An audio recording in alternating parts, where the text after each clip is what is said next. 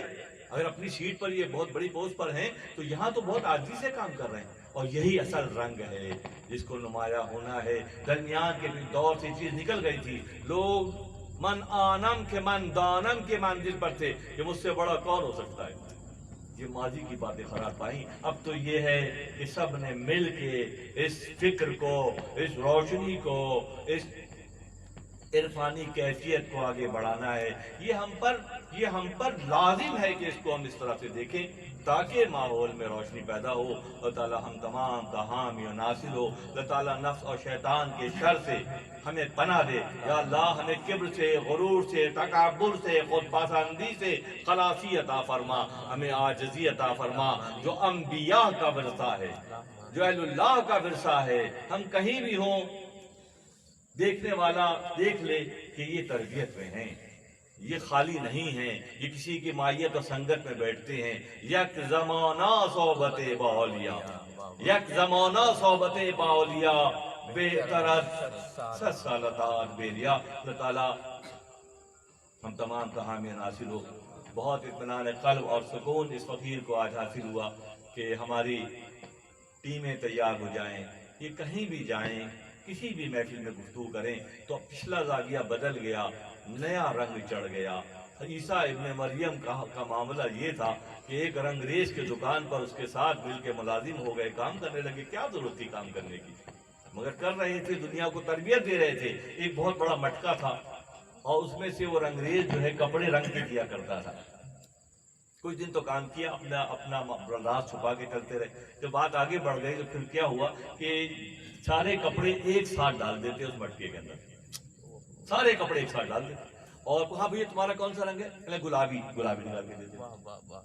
ارے تمہارا کون سا ہے؟ بلو. اچھا بلو نکال کے دے دیتے. ایک ہی مٹکے سے سارے رنگ برآمد ہوتے ہیں.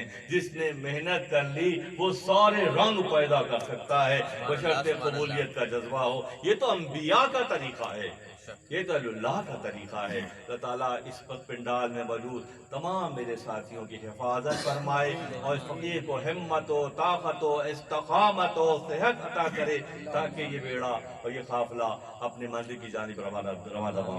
جزاکم اللہ. یہ مختصر گفتگو بہت ضروری تھی، حوصلہ افزائی کے لیے بھی، تعریف قلبی کے لیے بھی، دلوں کو مسخر کرنے کے لیے بھی اور جذبے پیدا کرنے کے لیے بھی. جزاکم اللہ.